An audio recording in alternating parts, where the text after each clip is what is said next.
Hello, hello, good morning mga me. Welcome na naman sa panibagong araw ng aking buhay bilang isang full-time mom. Siyempre, maaga na naman atang gising dyan. Tag-unat-unat mo na ang buntis dahil malapit na ang aking due. Malapit nang lumabas ang aming baby. So, ito na nga ang abutan ko at ang aking ate Polly ay andun sa labas agad, dun sa sirang-sira niyang car. Yan. Pero pwede pa naman niya pagtsagaan. Yan. Early morning, ay lumabas na siya agad, pumpo dun sa car niya.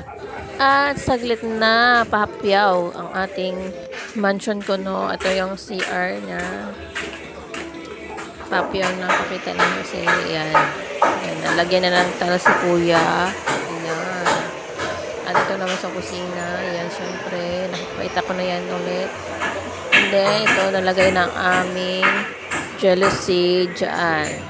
So, ayan. So, daming kalat. Maraming liligpit din pagkatapos na ito. Ayan. So, saglit lang yan ng mare. Ito nga, nagluto ko na may sabaw na maya-maya. Ito yung itlog ng maya-maya at saka yung tiyan naman. Nahigop muna tayo ng sabaw mga mare. After that, ay nag-umpisa na ako maglinis-linis na magligpit ng kaunti. Ayan. So, ayan lang muna mga mare. Thank you for watching. Please subscribe my channel.